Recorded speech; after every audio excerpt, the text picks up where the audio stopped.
Terima kasih atas kesempatan yang diberikan. Selamat siang. Kami dari kelompok 6 akan mempresentasikan materi tentang hukum kepailitan dan PKPU. Berikut nama-nama anggota kelompok. Yang pertama ada Sherina Mambu, Rili Mapalie, Delvina Wawo, Putra Saliding, dan David Sewanso. Kita masuk ke dalam materi, yaitu hukum kepailitan adalah suatu sitaan dan eksekusi atas seluruh kekayaan si debitor atau orang-orang yang berutang untuk kepentingan semua kreditor-kreditornya, orang-orang berpiutang. Pengertian kepailitan di Indonesia mengacu pada Undang-Undang Nomor 37 Tahun 2004 tentang kepailitan dan penundaan kewajiban pembayaran yang dalam pasal 2 menyebutkan, dalam penjelasan pasal 2 ayat 1 dinyatakan bahwa kreditor dalam ayat ini ialah baik kreditor konkuren, kreditor separatis maupun kreditor preferen.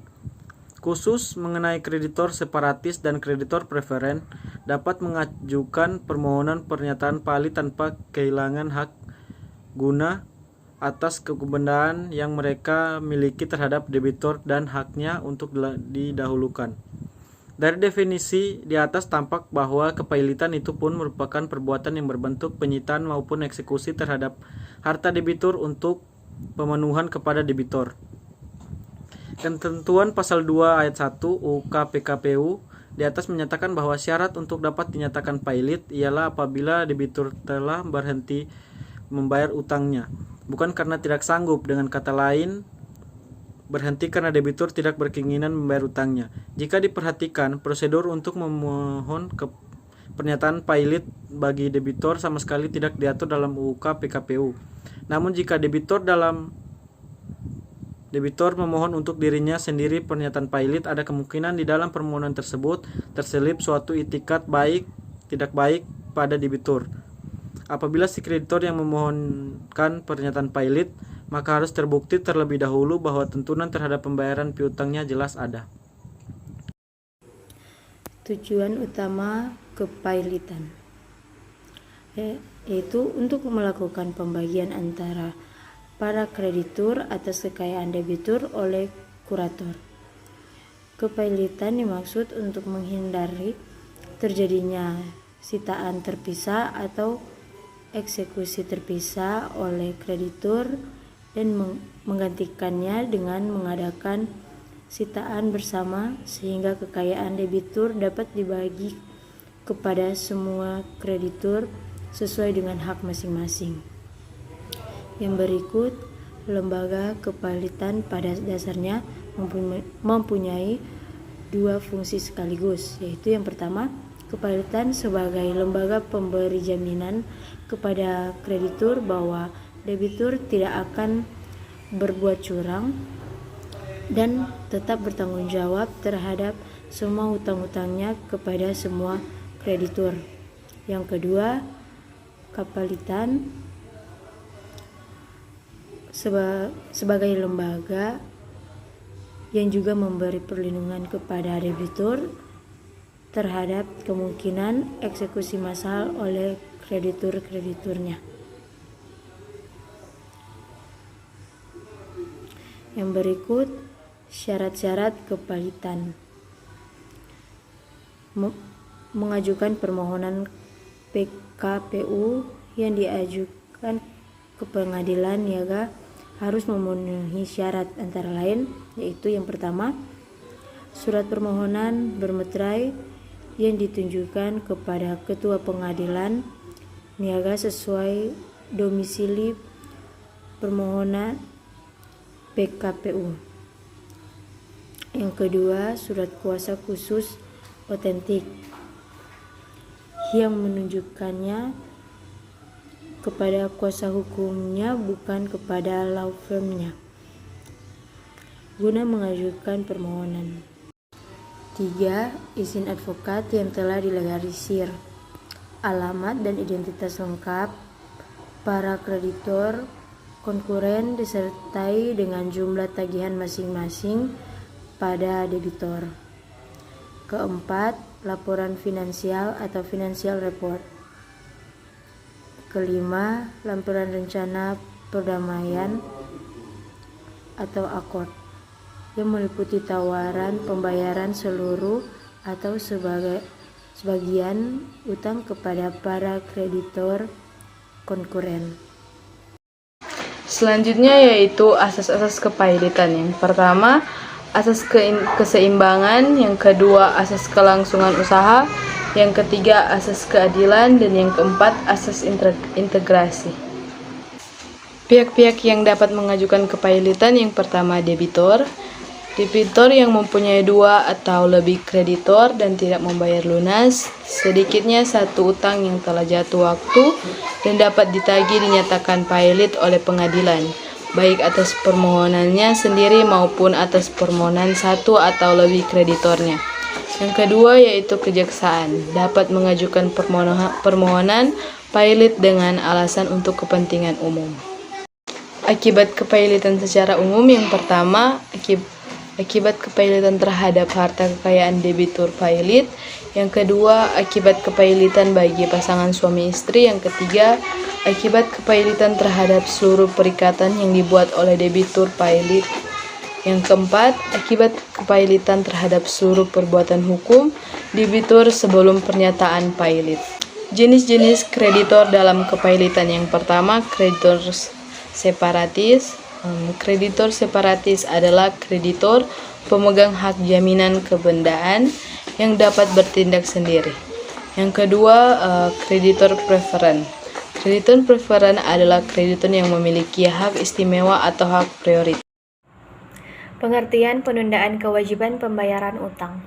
Sebagaimana diatur dalam UUK PKPU pada pasal 222 ayat 2 bahwa debitor yang tidak dapat atau memperkirakan tidak akan dapat melanjutkan pembayaran utang-utangnya yang sudah jatuh waktu dan dapat ditagih dapat memohon penundaan kewajiban pembayaran utang dengan maksud pada umumnya untuk mengajukan rencana perdamaian yang meliputi tawaran seluruh atau sebagian utang kepada kreditor konkuren. Syarat dan tata cara pengajuan PKPU. Pengajuan permohonan PKPU yang diajukan ke pengadilan niaga harus memenuhi persyaratan antara lain: yang pertama, surat permohonan bermeterai yang diajukan kepada Ketua Pengadilan Niaga sesuai domisili permohonan PKPU. Yang kedua, surat kuasa khusus otentik yang penunjukannya kepada kuasa hukumnya bukan kepada law firmnya guna mengajukan permohonan. Yang ketiga, izin advokat yang telah dilegalisir. Yang keempat, alamat dan identitas lengkap para kreditor konkuren disertai dengan jumlah tagihan masing-masing pada debitor. Yang berikut yaitu pihak yang berhak mengajukan permohonan PKPU. PKPU diatur dalam pasal 222 sampai dengan pasal 294 UKK PKPU. PKPU ini sangat berkaitan erat dengan ketidakmampuan membayar insolvensi dari debitur terhadap utang-utangnya kepada kreditor. PKPU dapat diajukan oleh yang pertama debitur, yang kedua kreditor. Tujuan PKPU. Tujuan dari pengaturan penundaan kewajiban pembayaran utang dalam kurun PKPU adalah untuk menghindari kepailitan yang berujung pada likuidasi harta kekayaan debitur untuk membuat laba sehingga melalui reorganisasi usahanya dan atau restrukturisasi utang-utangnya tetap dapat melanjutkan usahanya. Yang berikut yaitu akibat hukum penundaan kewajiban pembayaran utang. Beberapa akibat hukum setelah permohonan PKPU diterima oleh debitur, yakni 1. Debitur kehilangan independensinya dalam hal penundaan kewajiban pembayaran utang. Debitur yang masih berwenang untuk mengurus harta pailit. Bahkan banyak hal inisiatif untuk mengurus harta, seperti untuk meminjam uang, mengalihkan harta, dan sebagainya, tetap berada di tangan pihak debitor.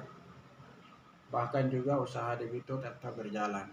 Yang kedua, debitur tidak dapat dipaksa membayar utang dan pelaksanaan eksekusi ditangguhkan sesuai dengan ketentuan pasal 242 ayat 1 UUK PKPU bahwa selama berlangsungnya penundaan kewajiban pembayaran utang, maka debitur tidak dapat dipaksa untuk membayar utang-utangnya serta semua tindakan eksekusi yang telah dimulai guna mendapatkan pelunasan utang tersebut harus ditangguhkan.